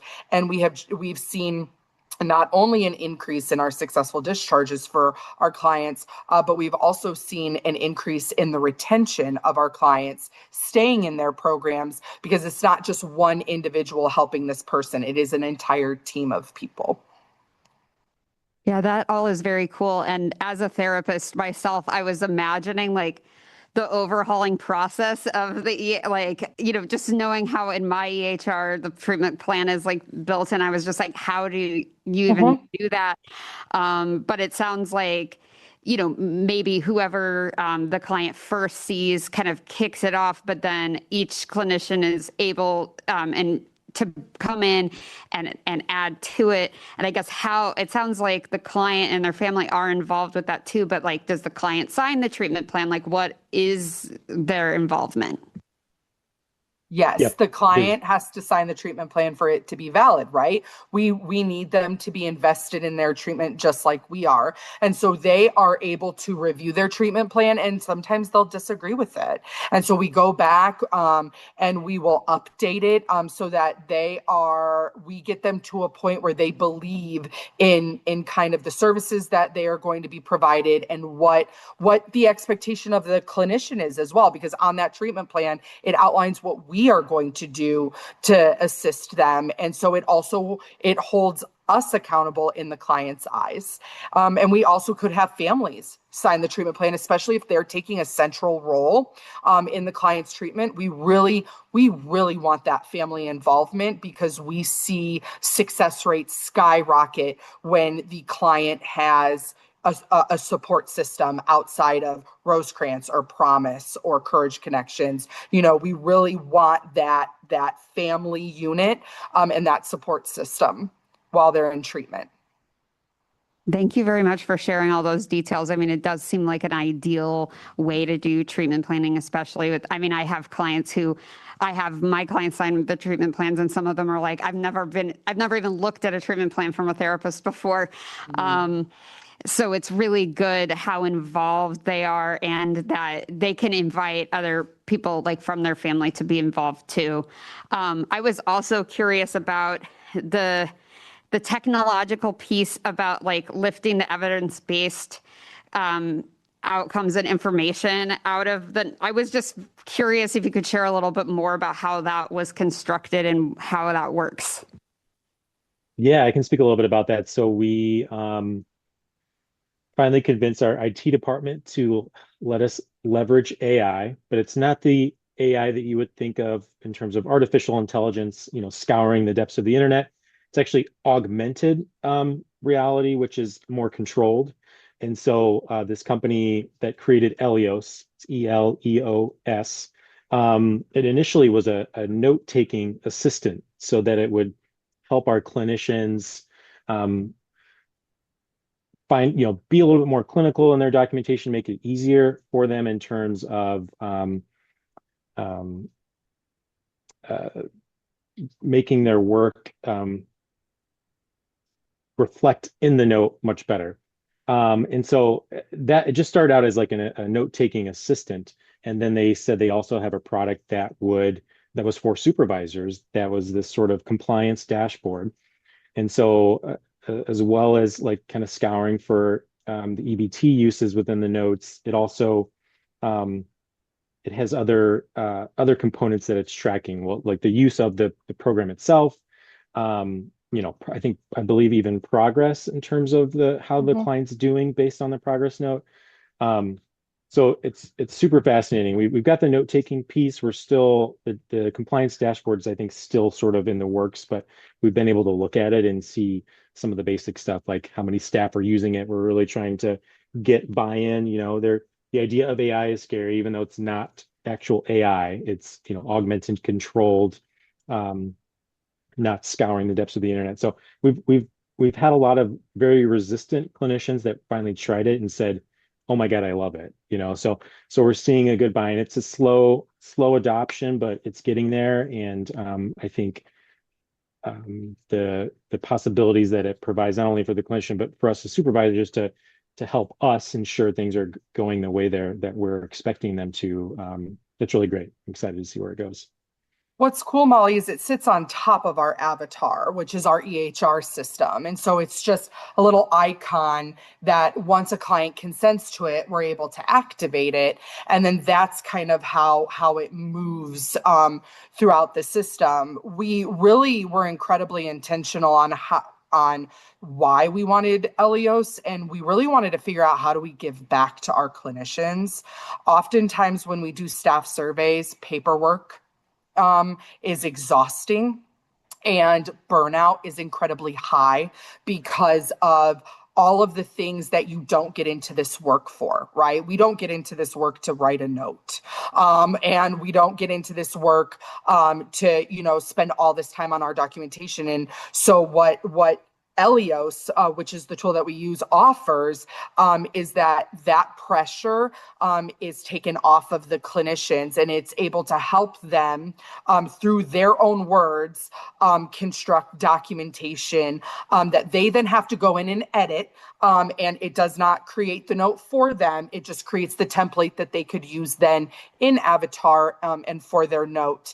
And we have seen in our most recent staff survey, nobody had reported documentation burnout, which is like the first time ever that we didn't hear, there's just too much. I don't have time to be with my clients. And so it's doing something right. And we really wanted to figure out how can we give back to the clinicians. And this has been a phenomenal tool that we're able to do so. Thank you so much for sharing about that. I will acknowledge I have a clinician who's been a little resistant to AI myself. Yes. But in talking to other clinicians who have used it, I know how it can reduce the paperwork burnout, and even in ways like reflect back to clinicians like the good work they're doing, like being able to be like, oh, I did not realize that you could describe what happened in the session in this way. It can be kind of revelatory for people, it seems like. So, and it does seem like a very, especially with this model requiring this evidence-based certain kinds of reporting, it sounds like, and tracking that the EHR didn't have built in. It seems like something that's very helpful to have on top of it. I did have one other question. I'm sorry for taking up so much time, but I guess this is more regarding the financial piece. So just to make sure I'm understanding correctly, if someone comes into a CCBHC service who has private insurance, it cannot be billed. No. There's definitely some thoughts I have about that in terms of is that putting the burden on the state to do things that insurance, should be paying for, but we could probably have a long conversation about that. I am also wondering about the issue that you have experienced with the state, pulling back on certain items that they were going to require, what that process was like, and if there's anything else you are anticipating or fearing of being pulled back, not only as this gets rolled out, but also given all of the threats federally that are happening with cutting of services. Yes, I think we would be foolish to sit here and say that we were not concerned about the future. I have hope, though, which I know is not like a tangible thing, but I do have hope that CCBHCs in other states have been incredibly successful, and they are still receiving funding. And Illinois being chosen as another demonstration state, I think that we're still moving in the right direction. And we just added 4 additional CCBHCs to the state, not Rosecrans, but HFS. And so my hopes are that they see the benefit of CCBHCs is ultimately supposed to cut the cost down for individuals that are utilizing the most expensive resources in the community, which are hospitals, right? Our police departments. And so what we're hoping for is for us to be able to provide the data that we are seeing a decrease in overutilization of these other services. Clients are being surrounded by support and care, and they are becoming stabilized. And that is the goal of CCBHC. And there is always concerns that the demonstration will be over and that the state of Illinois will not move forward with this being a CCBHC state. However, Rosecrans is always prepared for that. And so that is why we are so blessed that we have such a diversified kind of menu here, where we are still in the residential field, and we are still in mental health housing, because we know how important all of those services are. And then I also think that when you do this work, you know kind of how the state operates, and they sit at tables that unfortunately we don't. And so sometimes we have to learn to roll with the challenges. The behavioral health urgent care was a surprise, but it none of that will inhibit us from moving forward with the promises that we've made to the community, and the services that we want to provide. Rosecrans is a strong organization, and we have incredibly strong relationships in this community with other resources. And so I really think that we try to keep that in mind. But like you said, Molly, it's always a worry. Yeah, I mean, hearing you describe the behavioral health urgent care, I'm honestly in shock that that would be pulled. It seems so vital. So I'm glad that you're taking steps to make sure the service happens, even without the state's support. But yeah, it's a tough landscape to be launching something like this, but also a really important one to be launching something like this. So that is all of my questions. Thank you very much for your presentation. And I do want to open it up to anybody else who wants to ask questions or make comments, including anybody in person or online who also wants to. This is Susan Fowler. I have a couple of comments, if I might. I served on the mental health board for, I don't know, a long time, 6 to 8 years. And now I'm on the developmental disability board. I've also had firsthand experience with Rosecrans, but it's been probably 6 to 10 years since I've been engaged in services.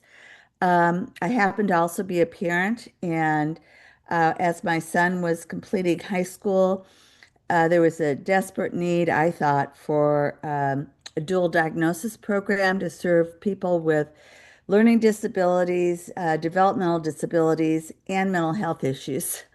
And when I was seeking services 15, 20 years ago, they were so separate. You could not combine them. I will say that Rosecrans, with mental health board funding, had a wonderful dual diagnosis program that got a lot of young people, like my son, into services during the however many years that program existed. I don't think it exists anymore.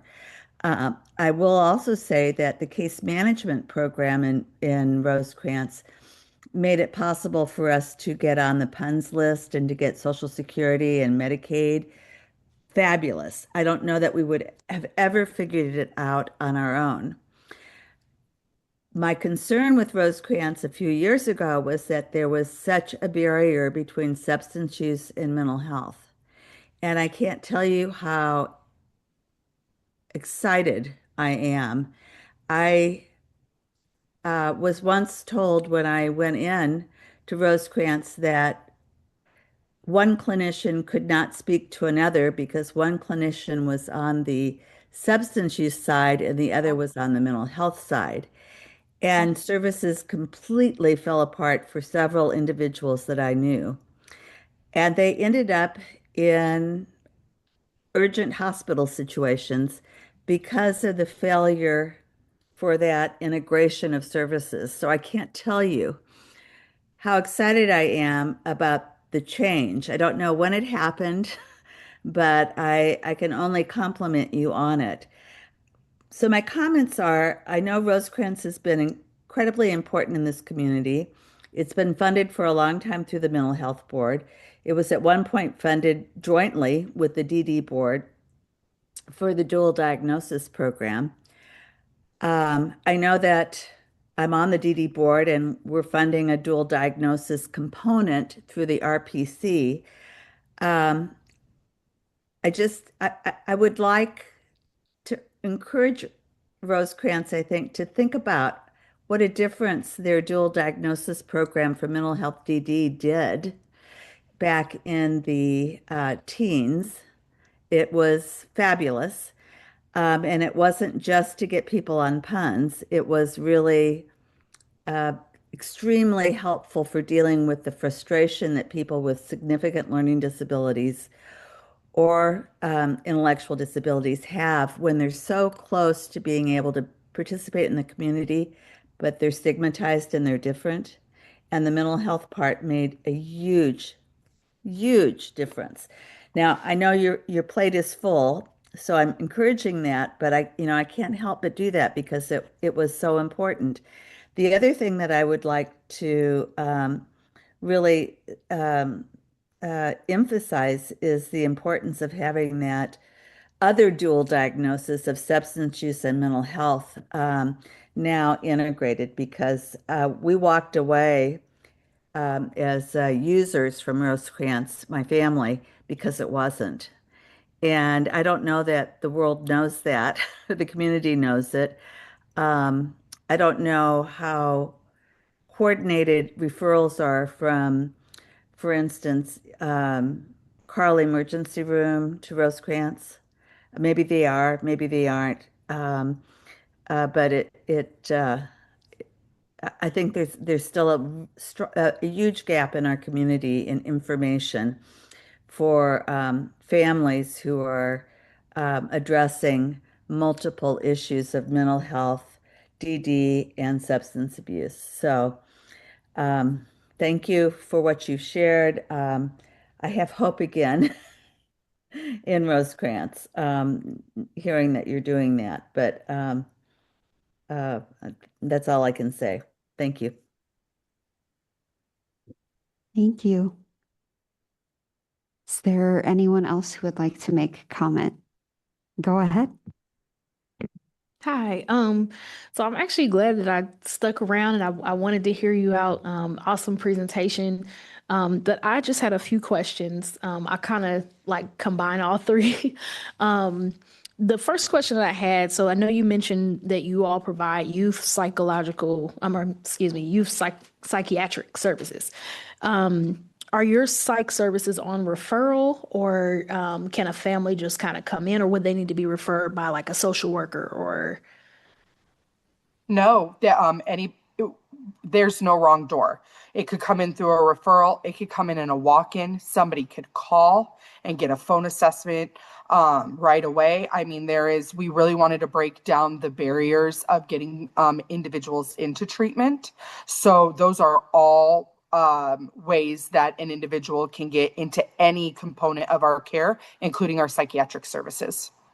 Thank you. And then I guess kind of part two to that would be, do you offer general counseling or therapy services like for youth, aside from like the psychiatric? Oh, yes.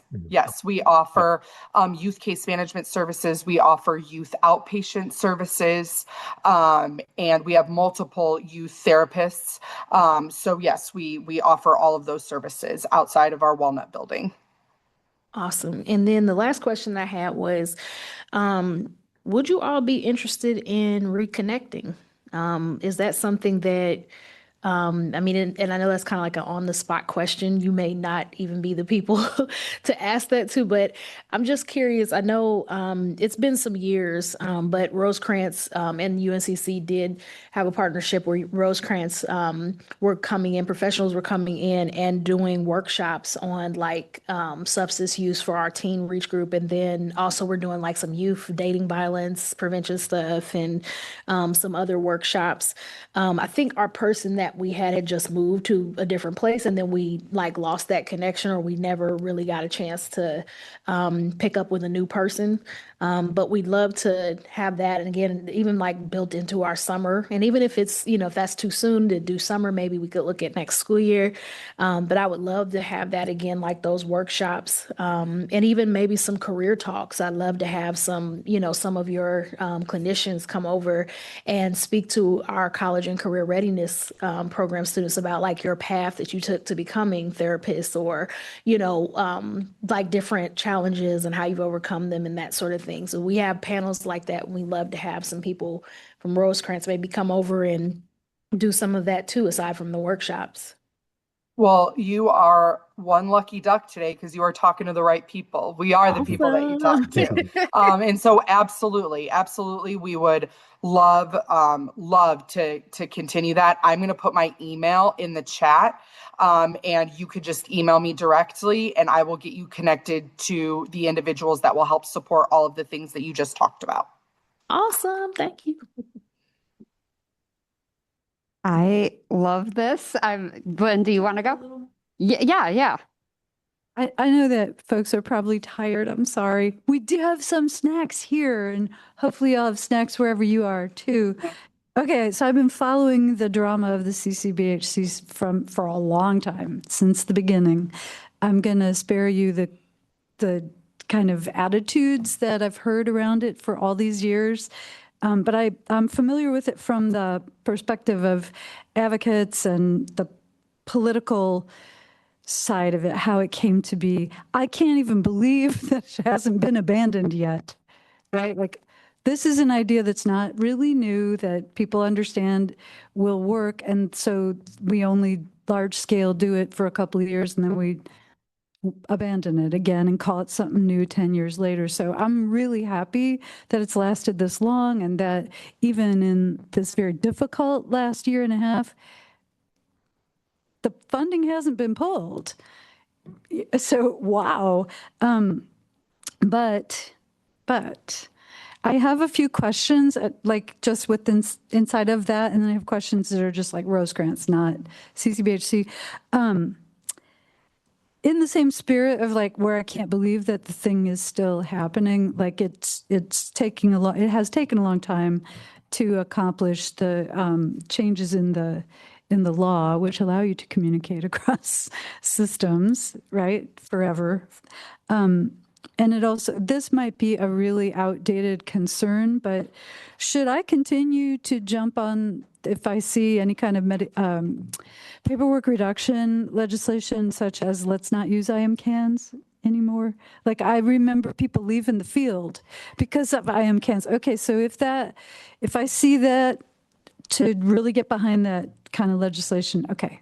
Thank you for the honest answer. We're not going to talk, and also in the same spirit of like, sometimes I can't believe good things keep happening. I'm not going to talk about what we can expect during this year with Medicaid, because hasn't happened yet. I want to share that I did meet your prevention person yesterday, because I can't say no to any committee, and she's amazing. So, like, I think that Dr. J will be pleased with that partnership. That is a real dynamo. And then my final, just Rosecrans related question is this. I was on a call today, and they're very careful not to say anything on these calls that they're not ready to go public. It was with the Department of Behavioral Health and Recovery, and they were talking about some opioid funds that are not spent yet, and their plan is to increase where they've already invested some of that opioid funding. And so I wonder if you are one of those places, because they're getting ready to increase those funds. Do you guys know about that? Champaign County is not one of those places, Lynn. Mm-hmm. Okay. Well, thank you for letting me know. I got a little bit of hope, but that was only at like 3:00, so it's not like I spent the whole day. For Rosecrans, there may be other organizations that are receiving that, so I don't in Champaign County, so I don't want to just automatically say like it's that. But for Rosecrans, are in Champaign County, we have not received funds from the opioid settlement funds. Okay. Because it was quite a bit of money that they haven't moved yet, and that they were talking about how to move it fast, move it through current grant recipients. So I'm sorry to hear we're not one of them. Okay, I think that's it. But yeah, thank you. Just, it's amazing that there is still a SAMHSA too. And it's amazing that we do continue to add states to this project despite everything else. So I'm gonna hang on to that. All right. Is there anyone else who would like to ask any questions or make any comments, either in person or online?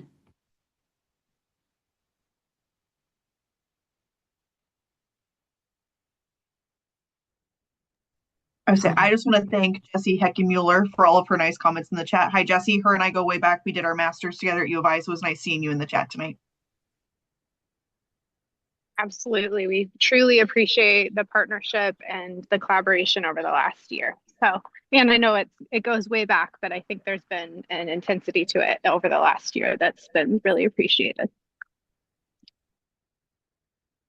I'm just very excited to see all of the collaboration between programs and like conversations tonight. So with that, we can go ahead. Thank you both to Urbana Neighborhood Connection Center and Rosecrans for your great presentations this evening. And we will next move on to public participation agency input, which we've kind of already been having go on the whole time, but that's okay. So if there is anybody who would like to make formal public input right now, you can come forward to the podium, fill out a comment card. You can raise your hand on Zoom or put something in the chat. As always, the Mental Health Board is always welcome to hear from the public. We can't respond directly to public comment, but we may use it to inform future decisions. So is there anybody who would like to make any comment now?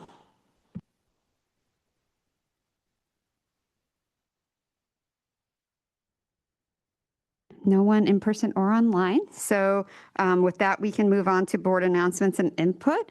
Are there any board announcements or input?